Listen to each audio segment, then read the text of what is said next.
الحمد للہ وکفا والصلاة والسلام علی عباده الذین اصطفى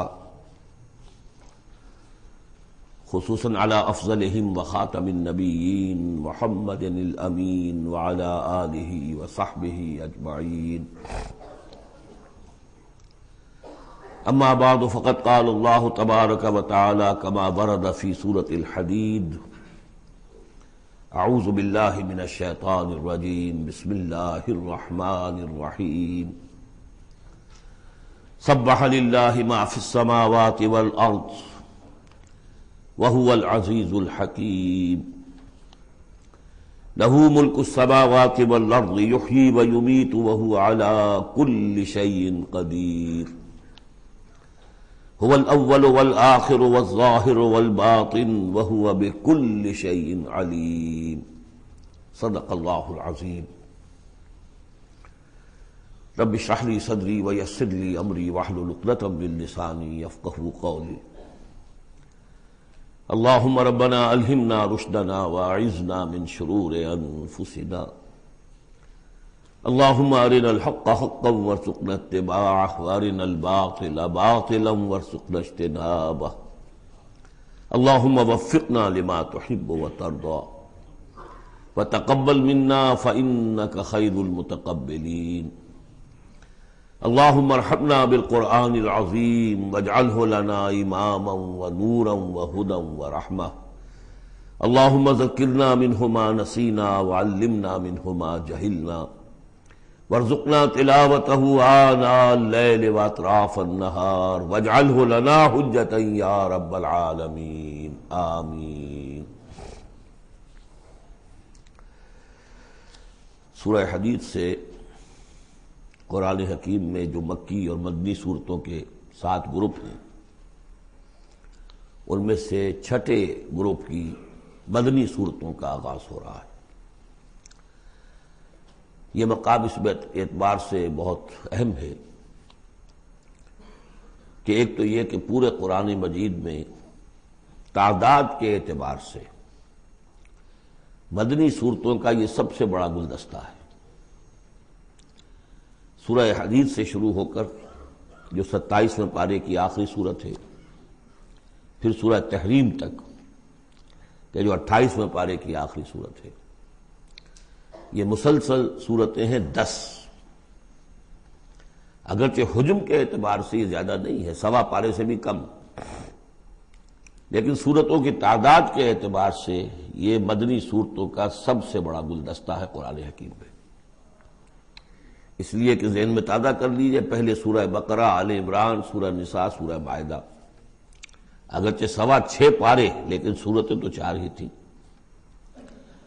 پھر سورہ انفال، سورہ توبہ 2 صورتیں، پھر سورہ نور 1 صورت، پھر سورہ احزاب 1 صورت، پھر 3 صورتیں سورہ محمد صلی اللہ علیہ وسلم، سورہ فتح اور سورہ حجرات.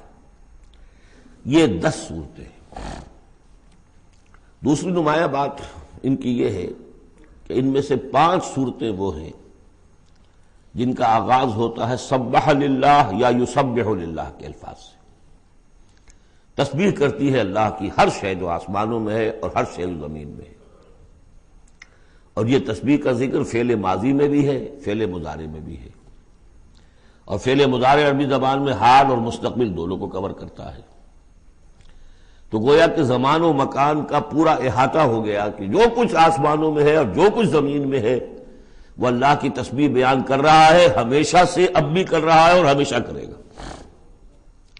ان صورتوں کا ایک خصوصی پھر نام ہے، ان میں سے المسبحات، وہ صورتیں کہ جو تسبیح باری تعالیٰ کے ذکر سے شروع ہوتی ہیں. اس میں شامل کرتے ہیں بعض لوگ سورۃ الاعلیٰ کو بھی، سبح اسم ربک الاعلیٰ، لیکن وہاں وہ حکم کی صورت میں ہے.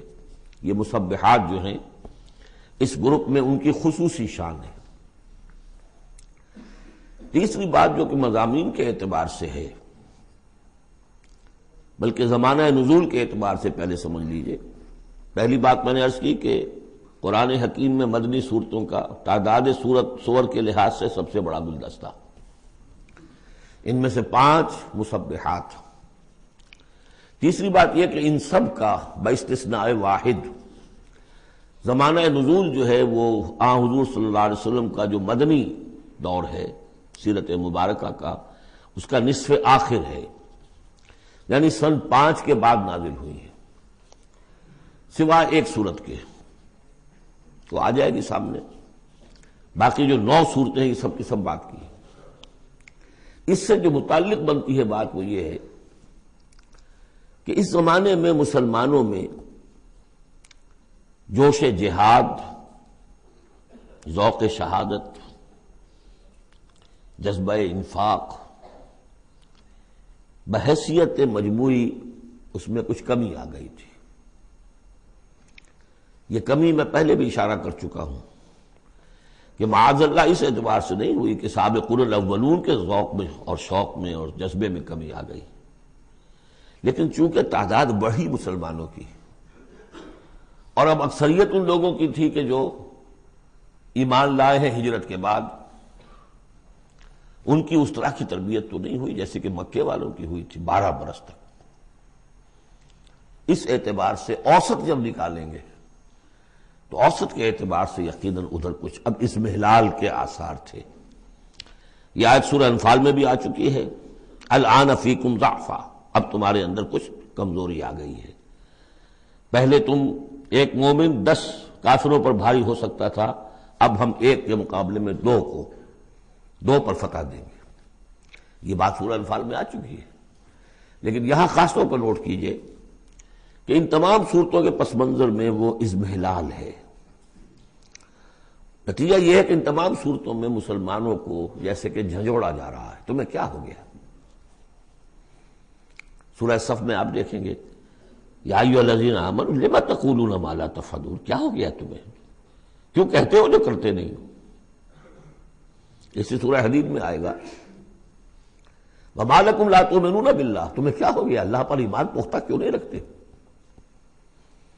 وما لکم الا تنفقوا فی سبیل اللہ، تمہیں کیا ہو گیا ہے؟ اللہ کے راہ میں خرچ کیوں نہیں کرتے؟ اسی طرح سورہ جمعہ میں وَإِذَا رَأَوْا تِجَارَةً أَوْ لَهْوًا انفضوا إِلَيْهَا وَتَرَكُوكَ قَائِمًا، تو گرفت کا پہلو ہے، پکڑ کا، اور جھنجوڑا جا رہا ہے۔ اس میں یقیناً روح سخن المنافقین کی طرف بھی ہے، لیکن بحیثیت مجموع ان صورتوں میں جو اصل خطاب ہے وہ منافقین سے نہیں ہے۔ منافقین کے موضوع پر ایک مکمل صورت بھی ہے، اور سورہ حدید میں بھی اس مرض کا جو ہے اس کی پیتھولوجی پورے طور سے بیان کی گئی، یہ مرض پیدا کیسے ہوتا ہے۔ لیکن یہ ہے کہ عام طور پر جو روح سخن ہے وہ ضعفاء کی طرف ہے، کمزور مسلمان، منافق نہیں، یعنی جن کا ایمان اتنا قوی نہیں ہے کہ ہر چہ باد آباد۔ اور یہ میں آپ سے عرض کر چکا ہوں، یہ فرق تو شروع سے بھی تھا۔ السابقون الاولون من المہاجرین والانصار والذین اتبعوہم باحسان رضی اللہ عنہم ورضوا عنہ، اس درجے کے لوگوں میں بھی سب کے سب ایک جیسے تو نہیں تھے، وہ درجات تو بلند ترین ہے، رضی اللہ عنہم ورضوا عنہ، تو فرق تو تھا۔ اور اگر حفظ مراتب نہ کنی زندگی، تو ان درجات کا جب تک کہ آپ لحاظ نہ رکھیں اور نہ سمجھیں تو بات سمجھ میں نہیں آئے گی۔ اس پہلو سے یہاں اصل خطاب جو منافقین سے نہیں ہے، یعنی یہ سورہ نساء اور سورہ توبہ اس کا جو رنگ ہے اس میں اصل خطاب منافقین سے ہے، یہاں وہ بات نہیں ہے، ضعفاء، کمزور۔ اس اعتبار سے آج کے مسلمانوں کے لیے اہم ترین حصہ قرآن حکیم کا یہ 10 صورتیں ہیں۔ آج کا ایک مسلمان ان 10 صورتوں کو سمجھ لے جو گویا پورے قرآن کا خلاصہ اس کو مل جائے گا۔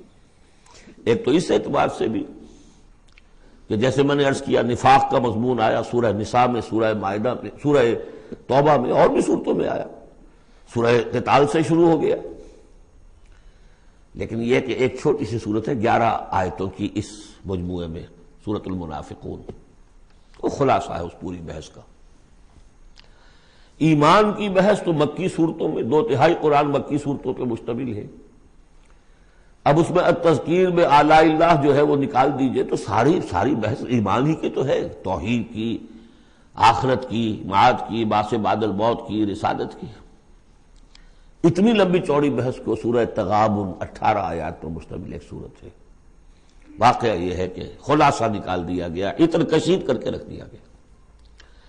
تو ایک تو اس اعتبار سے بھی کہ اگر ان صورتوں کو سمجھ لیا جائے تو پورے قرآن کا خلاصہ سمجھ لیجئے کہ ان میں موجود ہے. سوا پارہ ہے، سوا پارے سے بھی کم ہے. اور دوسرے اس اعتبار سے کہ آج جو ہم مسلمان ہیں تو ہم تو در حقیقت نسلی مسلمان ہیں کہ ہم چونکہ بائی ایکسیڈنٹ آف برتھ،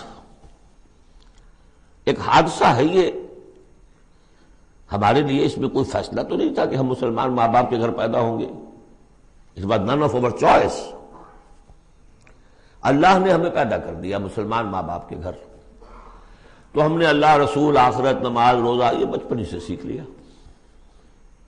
لیکن وہ ایمان، قلبی یقین والا ایمان، وہ تو شاذ ہی کسی کو نصیب ہوتا ہے. ڈھونڈ اب اس کو چراغ رخ زیبا لے کر. لہذا ہماری عظیم اکثریت اس وقت منافق بھی نہیں ہے. ہم دھوکہ دینے کے لیے تو نہیں ایمان لائے ہم، الحمدللہ منافق اس معنی میں نہیں ہے. تو ہماری عظیم اکثریت جو ہے وہ اس کیٹیگری میں فال کرتی ہے جو سورہ حجرات میں ہم پڑھ آئے ہیں. قالت الاعراب آمنا قل لم تؤمنوا ولكن قولوا اسلمنا ولما يدخل الايمان في قلوبكم. اور وہاں میں بتا چکا وہ منافقین کا تذکرہ نہیں ہے، اس لیے کہ آگے فرما دیا وَإِن تُطِيعُوا اللَّهَ وَرَسُولَهُ لَا يَلِتْكُم مِّنْ أَعْمَالِكُمْ شَيْئًا. حالانکہ بہت بڑے علماء بھی اس مغالطے میں مبتلا ہو گئے. منافقین کا تذکرہ وہ نہیں ہے. وہ مسلمان کے جو مسلمان ہیں بس ہیں مسلمان، چاہے اس وجہ سے ہے کہ پورا قبیلہ اسلام لا رہا تھا تو چلو بھائی اب چلو ہم بھی ایمان لے آئے، اور چاہے اس وجہ سے کہ ہم مسلمان ماں باپ کے گھر پیدا ہو گئے، کوئی ڈفرنس نہیں ہے. لیکن نیت میں بھی کوئی دھوکہ دینا نہیں ہے. اس وقت بھی کچھ لوگ تھے جو دھوکہ دینے کے لیے ایمان لائے تھے، وہ منافق تھے. لیکن وہ لوگ کہ جن کے دل میں نہ تو مثبت طور پر خلوص والا ایمان تھا اور نہ ہی کوئی منفی طور پر کوئی نفاق تھا، وہ تھے بین. ہماری اکثریت انہیں پر مشتمل ہے. لہذا ہمارے اعتبار سے یہ قرآن حکیم کا جامع ترین اہم ترین حصہ ہے. اور یہی وجہ ہے کہ جس میں نے مطالعہ قرآن حکیم کے منتخب نصاب کا بار بار حوالہ دیا ہے، اس گروپ میں سے اس کی کئی صورتیں پوری شامل ہیں. اس کا جو چھٹا حصہ ہے وہ صرف سورہ حدید پر مشتمل ہے جو ابھی ہم شروع کریں گے. باقی سورہ جمعہ، سورہ صف، سورہ منافقون، سورہ تغابن، پھر سورہ تحریم کا، یہ ساری چیزیں یہ ہماری یعنی تقریباً 5 غالباً صورتیں ان 10 میں سے ہمارے اس منتخب نصاب میں شامل ہیں. ان مسبحات میں سے بھی سورہ حدید جو ہے اس کو کہیے کہ ام المسبحات، اہم ترین صورت، بلند ترین صورت. اور میں تحدیثاً للنعمہ عرض کر رہا ہوں کہ بارہا میں نے یہ کہا ہے کہ اللہ کا بہت بڑا فضل و کرم مجھ پر ہوا ہے کہ میں یہ بھی کہہ سکتا ہوں کہ اللہ نے یہ صورت مجھے عطا فرمائی ہے. اس پر میرا غور و فکر، سوچ بچار 50s سے شروع ہو چکا تھا، آج سے 40 سال سے بھی پہلے. اور اللہ تعالیٰ نے مجھے انشراح دیا اس صورت کے بارے میں، اور اس کے حوالے سے اب اس کے دروس میرے 15 گھنٹے پر بھی ہیں، اس کے بھی کیسٹس ہیں، ان کے بھی ویڈیوز ہیں. ظاہر بات ہے کہ مجھے اس وقت 1 گھنٹے میں اس کو مکمل کرنا ہے. اس میں جو مباحث ہیں عظیم، ان میں سے تو ایک چاہتا ہے کہ عظیم لیکچر اس پر ہو. بہرحال آج جتنا کچھ بھی ہو سکے گا ہوگا. باقی اس سے اگر آپ میں شوق پیدا ہو جائے تو ایک تو یہ کہ 6 گھنٹے کے شاید ہیں یا 5 گھنٹے کے کیسٹ بھی ہیں اس کے، اور یہ کہ 15 گھنٹے کے کیسٹ بھی ہیں اور ویڈیوز بھی ہیں غالباً اس کے. بہرحال چلیے بس اس کی تمجید کافی، اس سے زیادہ وقت ہم صرف نہیں کر سکتے. سبح للہ ما فی السماوات والارض، تسبیح کرتی ہے اللہ کی ہر وہ شے جو آسمان میں ہے اور زمین میں ہے. وہو العزیز الحکیم، اور وہ زبردست ہے، کمال حکمت والا. آگے چل کر دیکھیے گا کہ اس میں پھر اضافہ ہوگا، سبح للہ ما فی السماوات وما فی الارض، اور ایمفیسس. پھر آئے گا یسبح للہ ما فی السماوات والارض، پھر آئے گا یسبح للہ ما فی السماوات وما فی الارض. تو یہ مضمون جو ہے ان صورتوں کا بہت اہم ہے. یہ تسبیح سے مراد کیا ہے ایک تسبیح تو وہ ہے کہ جو ہماری سمجھ میں آتی ہے، میں نے پہلے بھی عرض کیا تھا کہ تصویر کوئی ہو تو وہ مصور کے کمال فن یا اناڑی پن کا گویا کہ اپنے زبان سے اظہار کر رہی ہے۔ آپ دیکھتے کہتے ہیں کسی اناڑی کی بنائی ہوئی تصویر ہے، یا آپ کہیں گے صاحب کسی بڑے ماہر فن مصور نے بنایا۔ گویا کہ تصویر اپنے مصور کے کمال فن یا اس کی عدم مہارت پر دلالت کر رہی ہے۔ اگر کمال فن پر کر رہی ہے تو گویا کہ زبان حال سے وہ تصویر اپنے مصور کی تعریف کر رہی ہے۔ اس معنی میں کائنات کا ذرہ ذرہ اپنے وجود سے گواہی دے رہا ہے، میرا پیدا کرنے والا، میرا صانع، میرا خالق، میرا باری، میرا مصور ہر عیب سے پاک ہے، ہر نقص سے پاک ہے، ایک ہستی کامل ہے، اس کے علم میں، اس کی قدرت میں، اس کی حکمت میں کہیں کوئی کمی نہیں۔ یہ تسبیح حالی ہے، زبان حال سے۔ اور جیسے کہ سورہ بنی اسرائیل میں ہم دیکھ آئے ہیں، یہ بھی ہو سکتا ہے کہ اللہ نے ہر ایک شے کو زبان دی ہو۔ سورہ حامیم سجدہ میں بھی الفاظ آئے، ہمارے ہاتھ پاؤں کہیں گے الیوم انطقنا اللہ الذی انطق کل شیء، آج ہمیں اس اللہ نے زبان دے دی، اس نے ہر شے کو زبان دی ہے، تو ہر شے کی بھی زبان ہو سکتی ہے۔ اور سورہ بنی اسرائیل میں تھا وَإِن مِّن شَيْءٍ إِلَّا يُسَبِّحُ بِحَمْدِهِ وَلَٰكِن لَّا تَفْقَهُونَ تَسْبِيحَهُمْ، تو زبان حال والی تسبیح تو ہماری سمجھ میں آ رہی ہے، ہو سکتا ہے اور معلوم ہوتا ہے کہ ہے ایک کوئی دوسرا پہلو بھی جو ہماری سمجھ سے بالا تر ہے۔ وَهُوَ الْعَزِيزُ الْحَكِيمُ، یہ دو اسماء اللہ تعالیٰ کے بار بار آئے ہیں، بہت مرتبہ آئے ہیں، اور ان صورتوں میں خاص طور پر آپ دیکھیں گے بہت تکرار ہوگی ان کی۔ اس کی وجہ کیا ہے کہ ایک تو یہ کہ یہ دو اسماء جو ہیں اس اعتبار سے ان کا جوڑا جو ہے معنوی اعتبار سے بہت اہم ہے۔ العزیز وہ ہستی کہ جس کا اختیار مطلق ہے، لیکن ہمارا تصور یہ ہے کہ جہاں اختیار زیادہ آ جاتا ہے کرپشن آ جاتی ہے۔ چنانچہ پولیٹیکل سائنس کا تو ایکسیم ہے، یہ فارمولا ہے، authority tends to corrupt and absolute authority corrupts absolutely. لہذا ساری جو کوشش ہوتی ہے، دستور بنایا جاتا ہے چیکس اینڈ بیلنسز، جہاں اختیار ہے وہاں پہ کوئی چیکس اینڈ بیلنسز بھی ہونے چاہیے۔ اللہ پر کوئی چیک اینڈ بیلنس ہو ہی نہیں سکتا، کس کا ہوگا؟ تو وہ اختیار مطلق العزیز، اس کو بیلنس جو شے کر رہی وہ الحکیم بھی ہے، اس کی حکمت بھی کامل ہے، اس کا کوئی فعل، اس کا کوئی فیصلہ، اس کا کوئی عمل حکمت سے خالی نہیں۔ یہ دونوں گویا کہ ایک دوسرے کے ساتھ ہے، العزیز الحکیم۔ لہو ملک السماوات والارض، کیونکہ اس سورہ مبارکہ میں خاص طور پر دین، ایک دین کی حیثیت سے کہ جس میں ایک نظام، پورا نظام زندگی آئے اور حکومت بھی اس کے اندر شامل ہو، اللہ کی حکومت، لہذا یہ شانیں جو ہے خاص طور پر نمایاں کی جائیں گی۔ لہو ملک السماوات والارض، اس کے لیے ہے آسمانوں اور زمین کی بادشاہی۔ یحیی و یمیت، وہی زندہ رکھتا ہے، وہی مارتا ہے۔ وَهُوَ عَلَىٰ كُلِّ شَيْءٍ قَدِيرٌ، وہ ہر چیز پر قادر ہے۔ اس سورہ مبارکہ کی پہلی 6 آیات میں اللہ تعالیٰ کے اسماء و صفات کا جو ذکر ہو رہا ہے وہ پورے قرآن میں اس اعتبار سے منفرد ہے کہ بلند ترین سطح پر انتہائی جامعیت کے ساتھ فلسفے اور منطق کی بلند ترین سطح پر ہے، لیکن میرے پاس وقت نہیں ہے کہ میں تفصیل میں جا سکوں۔ تیسری آیت اس کی وہ ہے جس کے بارے میں میں نے آپ کو پہلے سنایا تھا، امام راضی کا قول کہ آ کر کھڑے ہو گئے اس مقام پر جیسے کہ خوف زدہ ہو انسان، دہشت زدہ۔ هو الاول والآخر والظاہر والباطن وهو بكل شيء علیم، وہی اول ہے، وہی آخر ہے، وہی ظاہر ہے، وہی باطن ہے۔ کیا سمجھے اس کو؟ وہی وہ ہے، پھر یہ کیا ہے؟ غالب کا بڑا پیارا شعر ہے، جبکہ تجھ میں نہیں کوئی موجود، پھر یہ ہنگامہ ہے خدا کیا ہے؟ وہی اول، وہی آخر، وہی ظاہر، وہی باطن۔ یہ ہے وہ مقام جس پر کہ آ کر کھڑے ہو گئے امام راضی، اعلم ان ھذا المقام مقام غامض مہیب عمیق،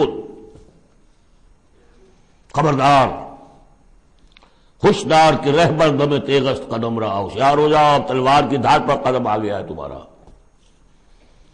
یہ ہے وہ مسئلہ کہ جس کو ہمارے بعض صوفیہ وحدت الوجود سے تعبیر کرتے ہیں، لیکن یہ فلسفے کا مشکل ترین مسئلہ ہے۔ وحدت وجود کی ایک تعبیر وہ بھی ہے جو کفر ہے، شرک ہے، اما وسط، جس کے کفر اور شرک ہونے میں کسی کو اختلاف نہیں، لیکن یہ کہ یہ عام لوگوں کی سمجھ میں آنے والی بات ہے نہیں۔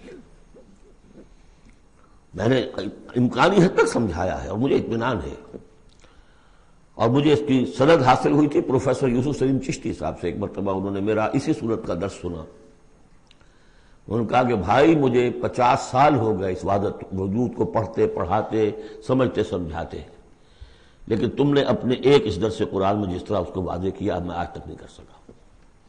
یہ الفاظ تھے پروفیسر یوسف سلیم چشتی صاحب کے۔ بہرحال اب اس میں یوں سمجھ دیجئے یہ کائنات حادث ہے، ہم جانتے ہیں کہ حادث ہے، ہمیشہ سے تو نہیں ہے۔ پہلے کون تھا؟ اللہ تھا۔ تو کائنات کا آغاز کہاں سے ہوا؟ اللہ سے۔ پھر ہم پڑھ رہے ہیں کل من علیہا فان ویبقی وجہ ربک ذو الجلال والاکرام، ایک وقت آئے گا کچھ نہیں رہے گا، وجہ ربک ذو الجلال والاکرام رہ جائے گا۔ تو آخر کون ہوا؟ اللہ۔ اب یہ اول و آخر کے مابین جو ہے اس کا ظاہر بھی وہ ہے، باطن بھی وہ ہے۔ یہ بہت مشکل مسئلہ ہے، لیکن یہ کہ اس کو ایک حدیث نے عام لوگوں کے لیے آسان کر دیا ہے۔ حضور یہ دعا کرتے تھے، اے اللہ انت الاول فلیس قبلک شیء، تو وہ پہلا ہے کہ جس سے پہلے کوئی شے نہیں تھی، وانت الآخر فلیس بعدک شیء، تو وہ آخر ہے کہ تیرے بعد کچھ نہیں، وانت الظاہر فلیس فوقک شیء، تو اس سے اوپر کوئی شے نہیں، وانت الباطن فلیس دونک شیء۔ بہرحال اس کو اسی حد تک اس وقت رکھیے، جن کو زیادہ شوق ہو جائے وہ پھر میرے وہ تفصیلی کیسٹس کی طرف رجوع کریں۔ هو الاول والآخر والظاہر والباطن وهو بكل شيء علیم، وہ ہر چیز کا علم رکھتا ہے۔ اب تو واضح ہو گیا ہے ہی وہ۔ اس سے پہلے ہم پڑھا تھے نحن اقرب الیہ من حبل الورید، تو اس حوالے سے تو یہ دو صفات اللہ کی خاص طور پر آپ دیکھیں گے قرآن میں، علی کل شیء قدیر بکل شیء علیم، دو چیزیں آئیں گی خاص طور پر، ہر چیز کا علم رکھنے والا، ہر چیز پر قادر۔ هو الذی خلق السماوات والارض فی ستۃ ایام، وہی ہے جس نے بنائے آسمان اور زمین 6 دنوں میں، ثم استوى علی العرش، پھر متمکن ہوا تخت حکومت پر، عرش پر۔ یعلم ما یلج فی الارض، یہ پہلے بھی آیت آ چکی ہے سورہ فاطر میں غالباً یا سورہ سبا میں۔ وہ جانتا ہے جو کچھ کے داخل ہوتا ہے زمین میں، وما یخرج منہا، جو کچھ نکلتا ہے اس سے، وما ینزل من السماء، اور جو کچھ اترتا ہے آسمان سے، وما یعرج فیہا، اور جو چڑھتا ہے اس میں، وہو معکم، ویسے پانی بھی اترتا ہے، بخارات بھی چڑھتے ہیں، فرشتے اترتے ہیں احکام خداوندی لے کر اور پھر وہ چڑھتے ہیں، یا تو انسانوں کی جانیں لے کر بھی چڑھ رہے ہوتے ہیں، یا یہ کہ جو بھی یہاں پر ہو رہا ہے اس کی رپورٹس لے کر چڑھتے ہیں۔ زمین کے اندر پانی جذب ہوتا ہے، بیج داخل ہوتا ہے، نکلتا ہے پودا، ان تمام چیزوں کا احاطہ کیا۔ وَهُوَ مَعَكُمْ أَيْنَمَا كُنْتُمْ، تم جہاں کہیں بھی ہوتے ہو وہ تمہارے ساتھ ہوتا ہے۔ وَاللَّهُ بِمَا تَعْمَلُونَ بَصِيرٌ، اللہ تعالیٰ جو کچھ تم کر رہے ہو اسے دیکھ رہا ہے، خود چشمدید گواہ ہے۔ پھر دیکھیے لَهُ مُلْكُ السَّمَاوَاتِ وَالْأَرْضِ، توحید کا یہ تقاضا کہ بادشاہی اسی کی ہو، ایک عقیدے کی توحید ہے بس، یہ کہ بادشاہی اسی کی ہو، لَهُ مُلْكُ السَّمَاوَاتِ، آسمان اور زمین کی بادشاہی اسی کی ہے۔ وَإِلَى اللَّهِ تُرْجَعُ الْأُمُورُ، تمام معاملات اسی کی طرف لوٹا دیے جائیں گے۔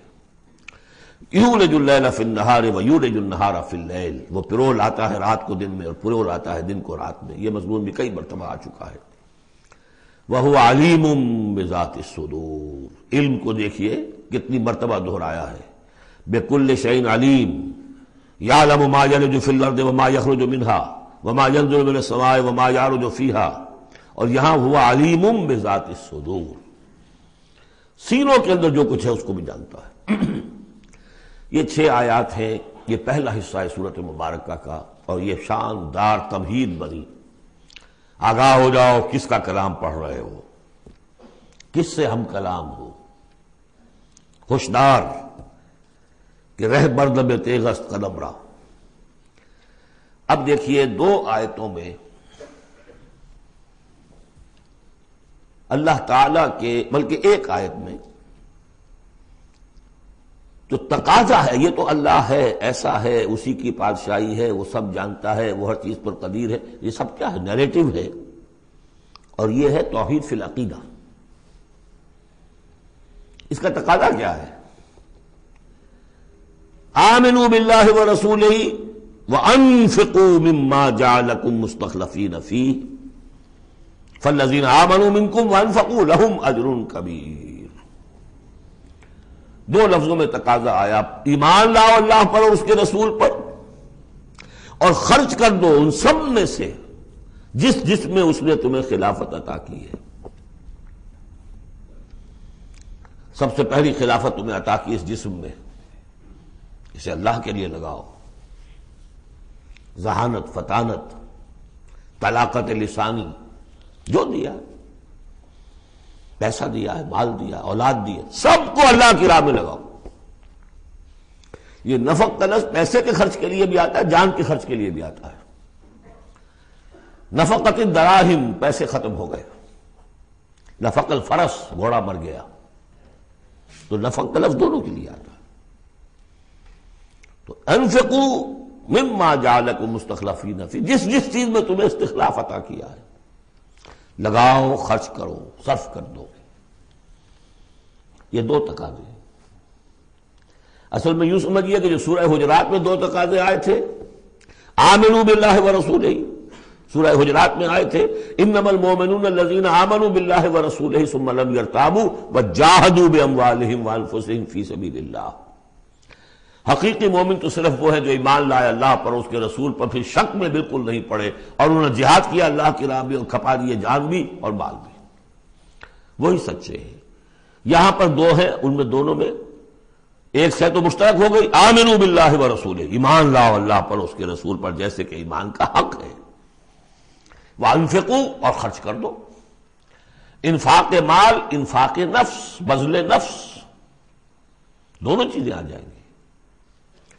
مما جعلکم مستخلفین فیہ، اب اگر یہ 2 کام کر دو تو تمہارے وارے نیارے ہیں، تم کامیاب ہو۔ فالذین آمنوا منکم وانفقوا لہم اجر کبیر، تو جو تم میں سے یہ 2 تقاضے پورے کر دیں، ایمان لائیں جیسے کہ ایمان کا حق ہے، یقین والا ایمان، اور انفاق کر دیں، خرچ کر دیں، لگا دیں، کھپا دیں، اپنے آپ کو بھی اور اپنی تمام جو بھی کچھ اپنی ملکیت ہے، جو ساز و سامان ہے، لہم اجر کبیر۔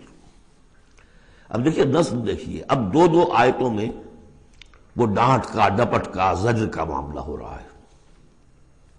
وَمَا لَكُمْ لَا تُؤْمِنُونَ بِاللَّهِ، تمہیں کیا ہو گیا ہے، کیوں نہیں ایمان رکھتے اللہ پر؟ وَالرَّسُولُ يَدْعُوكُمْ لِتُؤْمِنُوا بِرَبِّكُمْ، جبکہ ہمارے رسول محمد صلی اللہ علیہ وسلم تمہیں دعوت دے رہے ہیں، وہ ابھی موجود ہیں تمہارے مابین، تمہیں کیا ہو گیا؟ وہ تمہیں دعوت دے رہے ہیں کہ تم ایمان رکھو اپنے رب پر۔ وَقَدْ أَخَذَ مِيثَاقَكُمْ، اور دیکھو تم سے عہد لے چکا ہے تمہارا رب۔ اگر تم ایمان کا دعویٰ کرتے ہو تو عہد در عہد، ایک عہد تو تم لے کر آئے تھے، کر کے آئے تھے، أَلَسْتُ بِرَبِّكُمْ قَالُوا بَلَىٰ، پھر ایک عہد تم نے کیا سَمِعْنَا وَأَطَعْنَا، پھر تم نے عہد کیا ان اللہ اشترى من المؤمنین انفسهم واموالهم بان لهم الجنہ، بیع و شرع ہو چکی ہے۔ وقد اخذ میثاقکم، وہ تم سے عہد لے چکا ہے، ان کنتم مومنین، اگر تم حقیقتاً مومن ہو، دعویٰ تو کر رہے ہو ایمان کا۔ ساتھ ہی اب راستہ بتا دیا، اگر تم اپنی گریبان میں جھانکو اور محسوس کرو کہ وہ یقین والا ایمان تو نہیں ہے، اندر تو کچھ خلاصہ ہے، اللہ کرے کہ ہمیں اس کا احساس ہو جائے، اپنی گریبانوں میں جھانکیں۔ اسلام تو ہے، اللہ کا شکر ہے، جو یہاں آئے ہوئے ہیں، دور دور سے آئے ہوئے ہیں، تو اسلام تو ہے، روزہ نماز تو ہے، لیکن اپنے اندر جھانکے وہ ایمان، یقین والا ایمان۔ اگر احساس ہو جائے کہ نہیں ہے تو معلوم ہونا چاہیے کہاں سے ملے گا یہ۔ هو الذی ينزل على عبده آیات بینات لیخرجکم من الظلمات الى النور، وہی تو ہے جو اپنے رب، اپنے بندے پر صلی اللہ علیہ وسلم یہ آیات بینات نازل کر رہا ہے تاکہ نکالے تمہیں اندھیروں سے روشنی کی طرف۔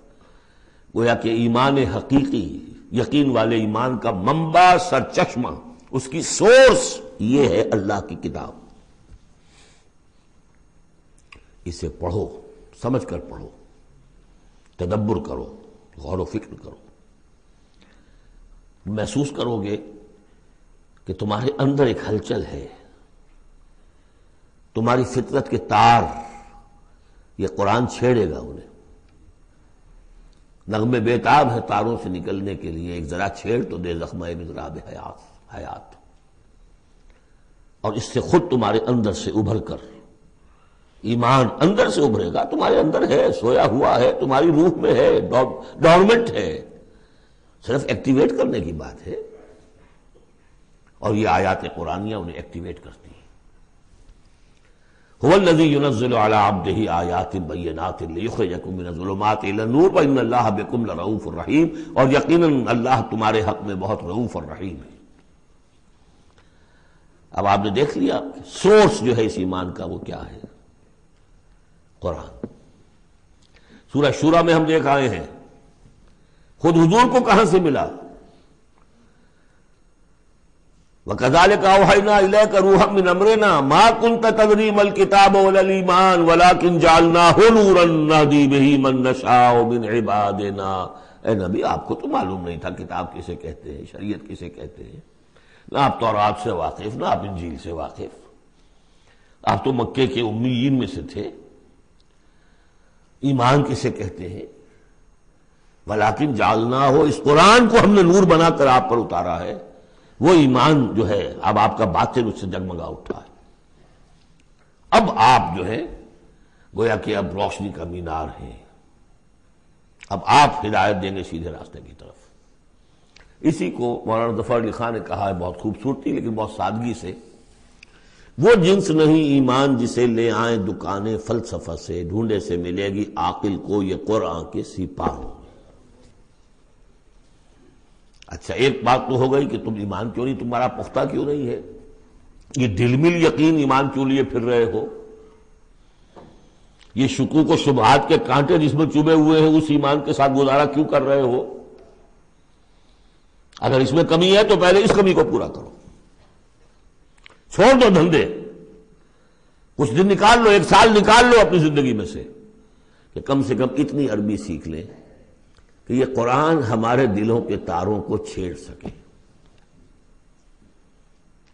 وہ اسی وقت ہوگا تیرے ضمیر پہ جب تک نہ ہو نزول کتاب، گرہ کشا ہے نہ رازی نہ صاحب کشاف۔ انسپیریشن قرآن سے، ترجمے سے نہیں مل سکتی، ناممکن ہے۔ مفہوم سمجھ لیں گے، دماغ میں کچھ چیزیں آ جائیں گی، لیکن وہ جو قلب کو متحرک کرنا ہے، اس کو انسپائر کرنا ہے، وہ اسی وقت ہوگا۔ اب دوسری ڈانٹ، وَمَا لَكُمْ أَلَّا تُنْفِقُوا فِي سَبِيلِ اللَّهِ، تمہیں کیا ہو گیا خرچ کیوں نہیں کرتے اللہ کی راہ میں؟ وَلِلَّهِ مِيرَاثُ السَّمَاوَاتِ وَالْأَرْضِ، آسمان اور زمین کی ساری وراثت تو بالآخر اللہ ہی کے لیے رہ جائے گی، تمہارے پاس رہ جائیں گے یہ محل، یہ کوٹھیاں، یہ فیکٹریاں، تم آج ہو کل نہیں ہوگے، جو اگلے ہوں گے وہ بھی پھر نہیں ہوں گے، کائنات تو اسی کی ہے، وارث وہی ہے، الوارث وہی تو ہے، اور تم سینت سینت کے رکھ رہے ہو۔ وَمَا لَكُمْ أَلَّا تُنْفِقُوا فِي سَبِيلِ اللَّهِ، اور انفاق میں نوٹ کر لیجیے، میں بتا چکا ہوں کہ انفاق کے اندر انفاق مال بھی ہے، انفاق نفس بھی ہے، بذل نفس، جان کھپانا، وہ واضح ہو جائے گا۔ وَلِلَّهِ مِيرَاثُ السَّمَاوَاتِ وَالْأَرْضِ لَا يَسْتَوِي مِنْكُمْ مَنْ أَنْفَقَ مِنْ قَبْلِ الْفَتْحِ وَقَاتَلَ، برابر نہیں ہے تم میں سے وہ جنہوں نے انفاق کیا اور قتال کیا فتح سے پہلے، قتال آ گیا، جان کھپانے کے لیے میدان میں آئے۔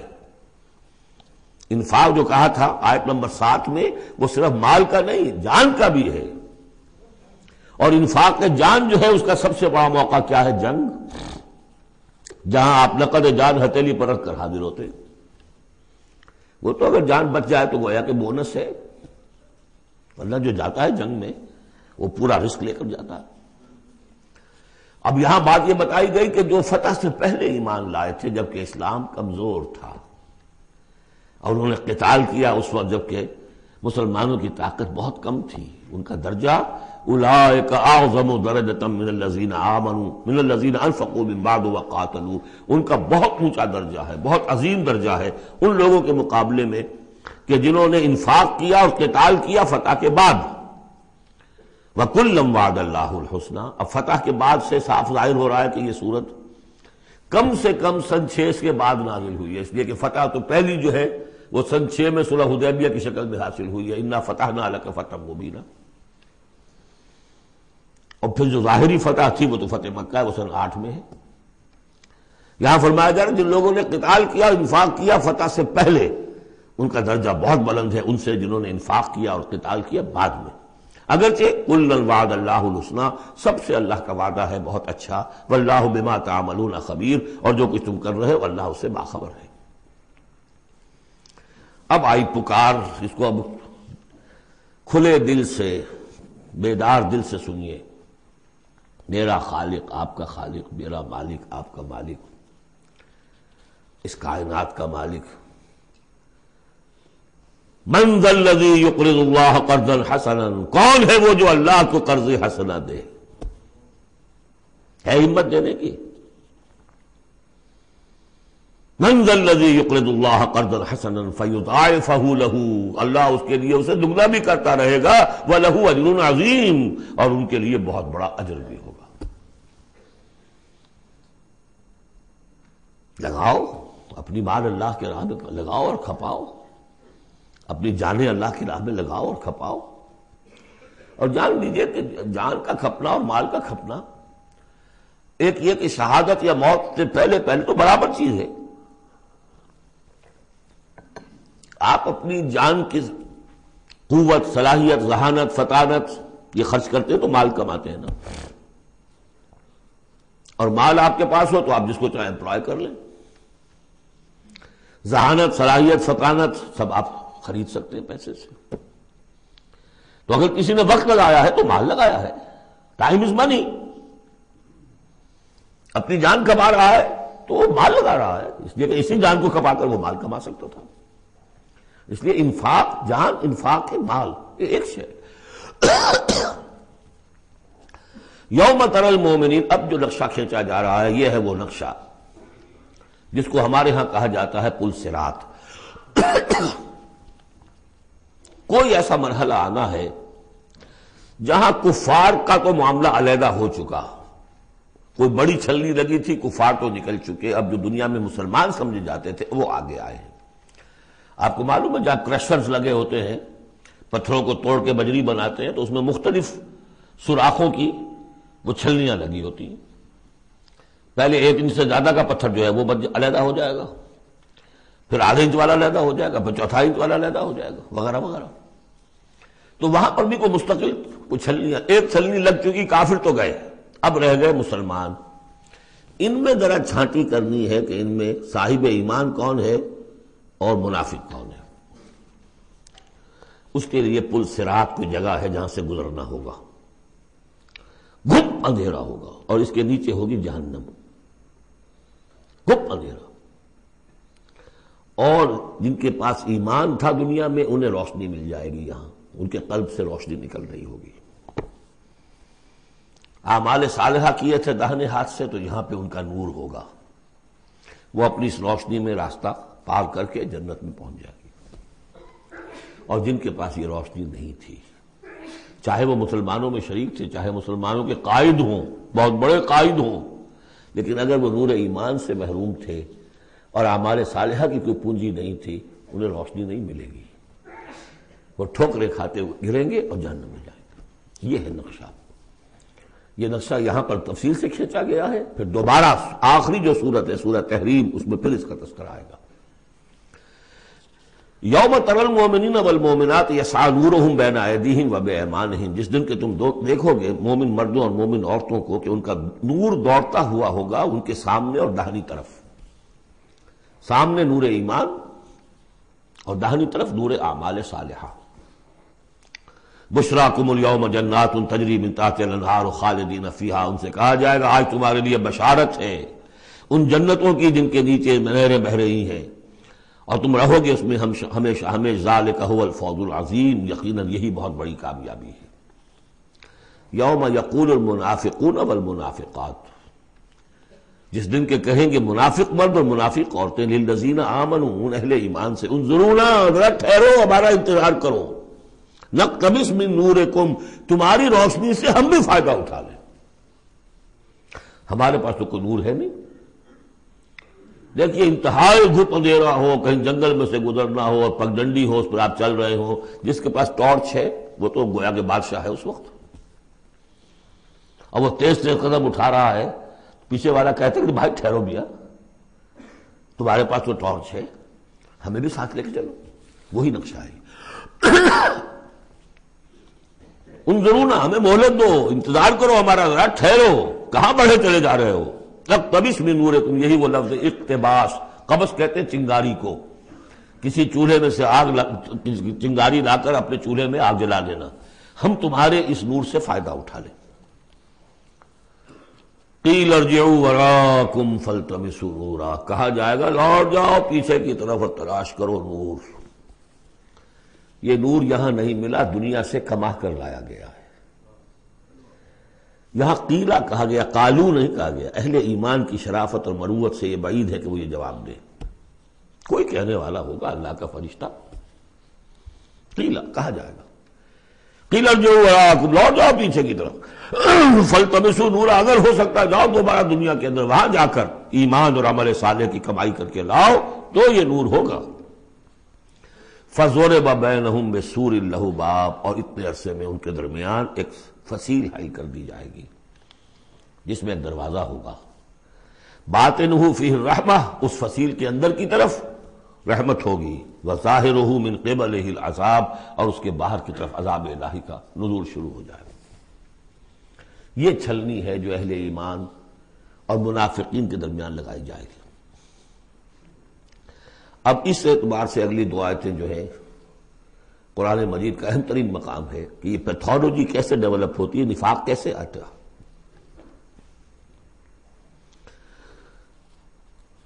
ینادونہم الم نکن معکم، وہ منافق کہیں گے اے مسلمانوں کیا ہم تمہارے ساتھ نہ تھے؟ تمہارے ساتھ مسجد نبوی میں ہم نمازیں پڑھتے تھے، عیدیں پڑھتے تھے، ہم تمہارے ساتھ تھے۔ الم نکن معکم، کیا ہم تمہارے ساتھ نہ تھے؟ قالوا بلا، اب وہ کہیں گے ہاں تھے تو ہمارے ساتھ، کیوں نہیں تھے؟ ولکنکم فتنتم انفسکم، تم نے اپنے آپ کو فتنے میں ڈالا۔ فتنہ کیا ہے؟ انما اموالکم واولادکم فتنہ، مال اور اولاد سے ضرورت سے زیادہ محبت، اگر اللہ اور اس کے رسول اور اس کی راہ میں جہاد سے زیادہ محبت ہے اہل و عیال سے اور مال سے، تم نے اپنے آپ کو اپنے ہاتھوں فتنے میں ڈال دیا۔ یہاں ذرا وہ آیت اب یاد کر لیجئے جو سورہ توبہ میں ہم پڑھا ہے، آیت نمبر 24، قل ان کان آباؤکم وابناؤکم واخوانکم وازواجکم وعشیرتکم واموال اقترفتموها وتجارۃ تخشون کسادها ومساکن ترضونها احب الیکم من اللہ ورسولہ وجہاد فی سبیلہ فتربصوا حتی یاتی اللہ بامرہ واللہ لا یہدی القوم الفاسقین۔ اے نبی ان سے کہہ دیجئے کہ اگر تمہیں اپنے باپ اور بیٹے اور بھائی اور بیویاں اور رشتہ دار اور وہ مال جو بڑی محنت سے جمع کیے ہیں، وہ تجارت جس کی کساد کا تمہیں اندیشہ رہتا ہے، اور وہ حویلیاں اور محل جو تمہیں بڑے محبوب ہیں، اگر ان 8 چیزوں کی محبت زیادہ ہے تمہارے دل میں اللہ اور اس کے رسول اور اس کی راہ میں جہاد کی محبت سے، تو جاؤ دفع ہو جاؤ، انتظار کرو یہاں تک کہ اللہ اپنا فیصلہ سنا دے۔ یہ ترازو کس نے ٹلٹ کی ادھر؟ یہ 8 والا پلڑا کیوں ہوا نیچے؟ کیوں نہیں یہ 3 والا نیچے گیا؟ یہ تمہارا فیصلہ ہے، اٹ واز یور چوائس، لہذا فتنتم انفسکم، تم نے خود اپنے آپ کو فتنے میں ڈالا، اور یہ فتنے میں جب ڈالا وَتَرَبَّصْتُمْ، نتیجہ تربص نکلا، وہی جو آیت ختم ہوئی آیت نمبر 24 سورہ توبہ کی، فَتَرَبَّصُوا، گو مگو میں آدمی مبتلا ہو جاتا ہے، چلوں نہ چلوں، بڑھوں نہ بڑھوں، قدم بڑھاتا ہوں تو یہ خطرات آتے ہیں، یہ مصیبتیں آتی ہیں، رک جاتا ہوں تو باز پرس ہوتی ہے، پوچھا جائے گا، اچھا چلو جھوٹ بول کے جان بچا لوں گا، اس سے آگے بڑھنا شروع ہوتا ہے بس۔ وَلَٰكِنَّكُمْ فَتَنْتُمْ أَنفُسَكُمْ وَتَرَبَّصْتُمْ وَارْتَبْتُمْ، اور پھر ایک مرحلہ آتا ہے کہ وہ ایمان کی تھوڑی بہت پونجی جو تھی اس میں ریب اور شکوک و شبہات کے کانٹے چبھنے شروع ہو جاتے ہیں، کیا پتہ ہوگی بھی کہ نہیں آخرت، یہ دنیا نقد ہے، اس کی لذت نقد، اس کی کلفت نقد، اس کا عیش نقد، اس کی تکلیف نقد، پتہ نہیں دنیا ہوگی بھی کہ نہیں، آخرت ہوگی کہ نہیں ہوگی، پھر شکوک و شبہات آئیں گے۔ آخری بات، وغرتکم الامانی، پھر تمہیں دھوکہ دیا مزید تمہاری خواہشات نے، اللہ بڑا بخشنے والا ہے، اللہ پالن ہار ہے، اللہ بخشن ہار ہے، ہم کچھ بھی کریں آخر تیرے محبوب کی امت میں ہیں، we are the chosen people of the Lord. غرتکم الامانی، کبھی خیال ہوتا بھی ہے تو یہ تھپکیاں دے دے کر یہ امانی جو ہے یہ سلا دیتی ہے۔ وغرکم باللہ الغرور حتی جاء امر اللہ، یہاں تک کہ اللہ کا فیصلہ آ گیا، وغرکم باللہ الغرور، اور تمہیں خوب دھوکہ دیا اللہ کے نام پر اس دھوکے باز نے، شیطان لعین نے۔ یہ سورہ لقمان میں آ چکا ہے، فلا یغرنکم الحیات الدنیا ولا یغرنکم باللہ الغرور۔ یہ ہے سٹیجز، دنیا، مال، اسباب، اولاد، کاروبار، ان چیزوں میں اتنا انہماک کہ اللہ اور اس کا رسول اور اللہ کی راہ میں جہاد کی جو محبت ہے وہ کم تر ہو جائے، یہ نقطہ آغاز ہے۔ یہاں سے تربص سے ریب و شکوک، اور ریب و شکوک سے آگے نفاق۔ فَالْيَوْمَ لَا يُؤْخَذُ مِنْكُمْ فِدْيَةٌ وَلَا مِنَ الَّذِينَ كَفَرُوا، تو آج نہ تم سے کوئی فدیہ قبول کیا جائے گا اور نہ کافروں سے۔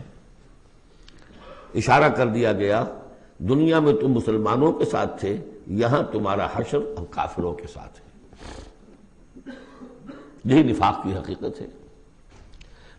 منافق دنیا میں مسلمان شمار ہوتا ہے، قانون میں مسلمان ہے، آخرت میں جا کر پردہ کھلے گا کہ ایمان کی حقیقت تو تھی ہی نہیں، یہ تو ایک عقیدہ تھا، لیے پھرتا تھا، ایک ڈوگما تھا، دل میں وہ بات نہیں تھی۔ وَلَمَّا يَدْخُلِ الْإِيمَانُ فِي قُلُوبِكُمْ، وہ ایمان ابھی تمہارے دلوں میں داخل نہیں ہوا تھا۔ دل کے اندر ایمان نہیں تو نور کہاں سے آ جائے گا؟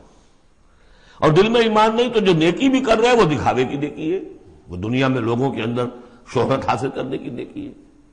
ہاں ایمان یہاں ہے تو اب نیکی جو ہے اس کے اندر نور ہے۔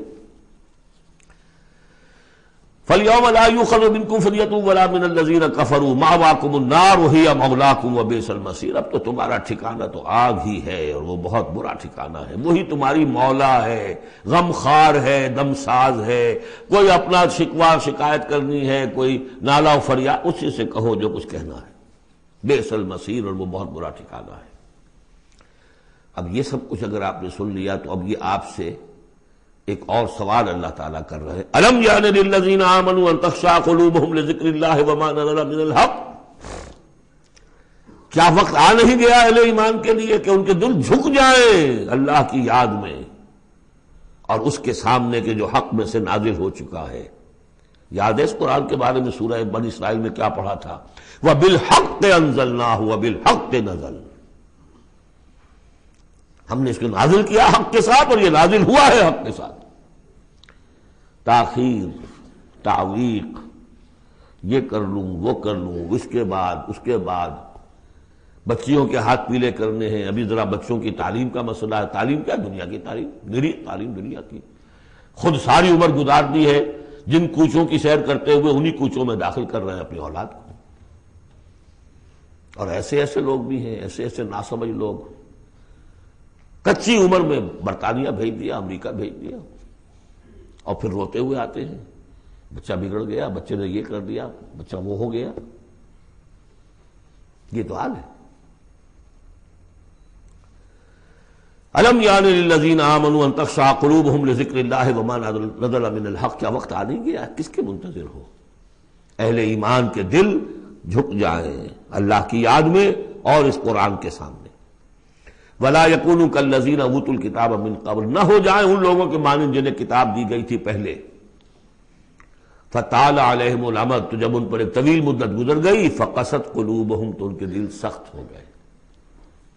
یاد ہے سورہ بقرہ کی آیت، ثُمَّ قَسَتْ قُلُوبُكُمْ فَهِيَ كَالْحِجَارَةِ أَوْ أَشَدُّ قَسْوَةً، پھر پتھروں کی طرح سخت، اس سے بھی زیادہ سخت. وَكَثِيرٌ مِّنْهُمْ فَاسِقُونَ، اور ان کی اکثریت فاسقوں پر، فاجروں پر مشتمل ہے. دیکھ لو ایک راستہ وہ ہے. اب بھی نہ مڑو گے، اب بھی نہ توبہ کرو گے، اب بھی نہ باز آؤ گے، تو پھر دیکھ لو نشان عبرت کے طور پر وہ موجود ہے قوم. ثم قست قلوبکم فہی کالحجارۃ او اشد قسوہ. اعلموا، اب ساتھ ہی جہاں یہ ذرا ڈانٹ ڈپٹ کا انداز ہے، ہمت افزائی بھی، گھبراؤ نہیں. اگر تم یہ محسوس کرتے ہو کہ دل کی زمین، دل کی کھیتی ایمان کے اعتبار سے بنجر ہے، کچھ نہیں اس میں، تب بھی گھبراؤ نہیں، مایوس نہ ہو. اعلموا ان اللہ یحیی الارض بعد موتہا، جان لو اللہ کہا زندہ کر دیتا ہے زمین کو اس کے مرنے کے بعد. زمین دیکھتے ہو بے آب و گیا بڑی ہوتی ہے، بنجر، بارش برستی ہے تو وہ زندہ ہو جاتی ہے. اللہ تمہارے دلوں کی کھیتی کو بھی اثر نو، ایمان کی فصل بخش سکتا ہے. مایوس نہ ہو. اعلموا ان اللہ یحیی الارض بعد موتہا قد بینا لکم الآیات لعلکم تعقلون، ہم نے تو تمہارے لیے اپنی آیات خوب واضح کر دی ہیں تاکہ تم عقل سے کام لو. یعنی ہمت نہ ہارو، کوشش کرو. کھیتیاں دوبارہ اس کے اندر فصل آ جایا کرتی ہے، بارش برستی ہے، ہاں لیکن کھیتی کے اندر کچھ ہل چلانا پڑتا ہے، بیج ڈالنا پڑتا ہے، مشقت کرنی پڑتی ہے. تو یہاں بھی تمہیں ایک ہل چلانا ہوگا، اور وہ ہل چلانا کیا ہے؟ یہ مال کی محبت ہے کہ جو اس زمین کے اندر جس نے کہ بنجر بنا دیا ہے، اس کو ہل چلاؤ، مال کی محبت نکالو. ان المصدقین والمصدقات واقرضوا اللہ قرضا حسنا یضاعف لهم ولهم اجر کبیر. یقیناً صدقہ دینے والے مرد اور صدقہ دینے والی عورتیں، اور جو اللہ کو قرض حسنا دیں. یہ میں بتا چکا ہوں سورہ بقرہ میں جب ہم پڑھ رہے تھے 2 رکوع، کہ اللہ کے لیے، دین کے لیے، اللہ کی رضا جوئی کے لیے خرچ کرنے کی 2 مدیں ہیں. ایک انسانوں میں سے غرباء، مساکین، یتیموں، بیواؤں، بیماروں، مسافروں اور مقروضوں کے لیے خرچ کرنا، وہ صدقہ ہے. اس لیے زکوٰۃ کو بھی کہا صدقات، انما الصدقات للفقراء والمساکین. ایک اللہ کے دین کے لیے، اس کی دین کی نشر و اشاعت ہے، اس کے پیغام کو پھیلانا ہے، اس کی تعلیم ہے، پھر اس دین کو غالب کرنے کی جد و جہد ہے. اس کے لیے ساز و سامان چاہیے، اس کے لیے وسائل چاہیے. تو ایک ہے صدقہ، ایک ہے اللہ کے ذمہ قرض حسنہ. کیوں؟ اس لیے کہ اللہ کے دین کو غالب کرنا ہے، لہذا اس کی جد و جہد میں جو مال خرچ ہو رہا ہے اللہ اسے اپنے ذمہ قرض حسنہ کہتا ہے. یہ حل چلانا پڑے گا. مال کی محبت اس سے نکلے گی. صدقہ دو گے، اللہ کو قرض حسنہ دو گے، تو یہ جو اس نے بریک لگی ہوئی ہے، جیسے گاڑی کو بریک لگی ہوئی ہے اور آپ جو ہے ایکسلریٹر کو دبا رہے ہیں تو وہ تو لاکنگ کرے گی، وہیں کی وہیں کھڑی رہ جائے گی، چلے گی تو نہیں. کیسے چلے؟ بریک لگی ہوئی ہے. اس بریک کو کھولو پہلے، اور وہ بریک کیا ہے؟ مال کی محبت. اس کا علاج کیا ہے؟ انفاق. ان المصدقین والمصدقات واقرضوا اللہ قرضا حسنا یضاعف لهم ولهم اجر کریم والذین آمنوا باللہ ورسلہ اولئک هم الصدیقون والشہداء عند ربہم. اب آخری مرتبہ یہ صدیقیت اور شہادت کا بھی مضمون ہمارے ہاں پھر آ گیا. اگر یہ بریک کھل گیا، اب گاڑی کو چلاؤ، گاڑی چلے گی. لیکن اب مختلف طبائع کی مناسبت سے اگر تو تمہارا مزاج صدیقین والا ہے، صدیقیت کے مرتبے کو پہنچ جاؤ گے. اگر مزاج شہادت والا ہے، شہداء کے مقام کو حاصل کر لو گے. اولئک مع الذین انعم اللہ علیہم من النبیین والصدیقین والشہداء والصالحین. بریک لگی بھی ہے تو کچھ نہیں ہوگا. مال کی بریک کھولو، گاڑی چلاؤ، جو یہ کر لیں گے والذین آمنوا باللہ ورسولہ. اب ایمان اور اللہ پر اور اس کے رسول پر ایمان کا اب یہ ایکسیلریٹر دباؤ گے تو نتیجہ کیا نکلے گا؟ اولئک ھم الصدیقون والشہداء عند ربہم. انہی میں سے صدیق ہوں گے، انہی میں سے شہداء ہوں گے ان کے رب کے پاس. لہم اجرہم ونورہم، ان کے لیے ہوں گے ان کا اجر اور ان کا نور. اجر بھی ملے گا، نور بھی ملے گا. نور وہ جو آخرت میں ملنا ہے، میدان حشر میں ملنا ہے، پل صراط پر گزرنے کے لیے ملنا ہے. اور اجر وہ ہے جو جنت میں داخل ہو کر ملے گا. لہم اجرہم ونورہم والذین کفروا وکذبوا بآیاتنا اولئک اصحاب الجحیم. اور جن لوگوں نے کفر کیا اور ہماری آیات کو جھٹلایا یہ لوگ ہیں جہنمی. اعلموا انما الحیاۃ الدنیا لعب ولہو وزینۃ وتفاخر بینکم وتکاثر فی الاموال والاولاد. اب جو چیز بریک تھی اس کو سمجھ لو. بریک کی حقیقت کیا ہے؟ دنیا کی محبت. جان لو کہ یہ دنیا کی محبت کیا ہے اس کے سوا کہ کچھ عرصہ کھیل کود میں گزرتا ہے. لعب، بچپن میں اور کسی چیز سے کوئی دلچسپی نہیں ہوتی. باپ کا کاروبار ٹھیک چل رہا ہے کہ نہیں چل رہا ہے، بچے کو اس سے کیا غرض؟ اسے تو اپنا کھیل کود کرنا ہے. لہو، ذرا سا ٹین ایج آئی تو اب کھیل معصوم کھیل نہیں رہتا، اس میں کچھ سینشول گریٹیفیکیشن شروع ہو جاتی ہے. لو. اور اسی وقت جو ہے زینت، بناؤ سنگھار بہت ہوتا ہے. بہت اس ایج میں مردوں کو بھی خیال ہوتا ہے ٹھیک ٹھاک لباس ہو، پورا جو ہے ہمارے فیشن کے مطابق ہو. Very sensitive.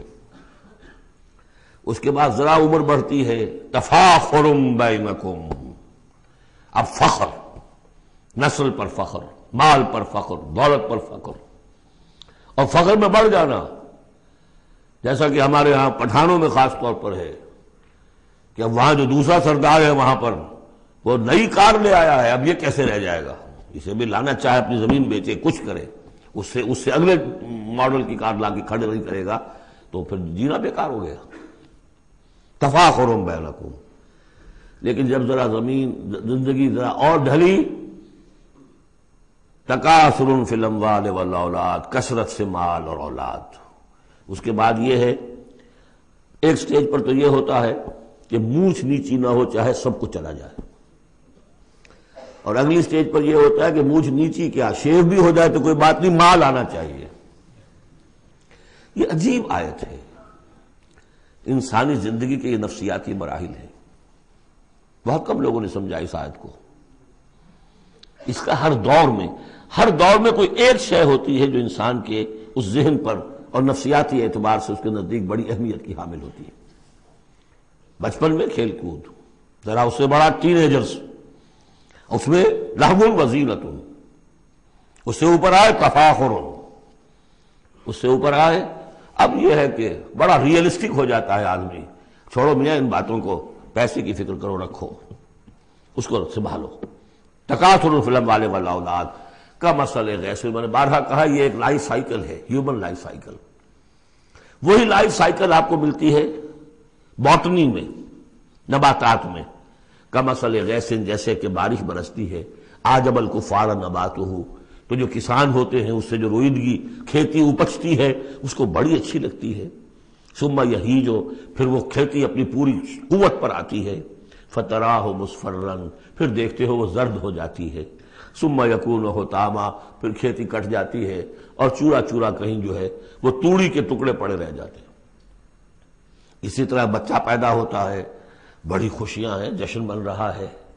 پھر وہ بچہ جوان ہوا ہے، ثم یہی جو اپنی پوری قوت کو پہنچ گیا ہے. فتراہ مصفرا، پھر بالوں میں بھی سفیدی آ گئی، پھر چہرے پر جھریاں آ رہی ہیں. ثم یکون حطاما، پھر مرے اور گڑھے میں دفن ہوئے اور مٹی میں مل کر مٹی ہو گئے. لیکن ایک زندگی آخرت کی ہے جس کے لیے کوئی اس طرح کا اینڈ نہیں ہے. وفی الآخرۃ عذاب شدید ومغفرۃ من اللہ ورضوان، اور آخرت میں ہے بہت بڑی سزا اور مغفرت اللہ تعالیٰ کی طرف سے، اور یا رضوان ہے. وَإِنَّهَا لَجَنَّةٌ أَبَدًا أَوْ لَنَارٌ أَبَدًا، وَمَا الْحَيَاةُ الدُّنْيَا إِلَّا مَتَاعُ الْغُرُورِ، اور جان لو کہ دنیا کی یہ زندگی تو سوائے دھوکے کے ساز و سامان کی اور کچھ نہیں ہے۔ یہ تمہیں اپنے اندر گم کیے رکھتی ہے، بھلائے رکھتی ہے، نہ اللہ یاد نہ آخرت یاد، اسی میں مگن، اسی میں گم۔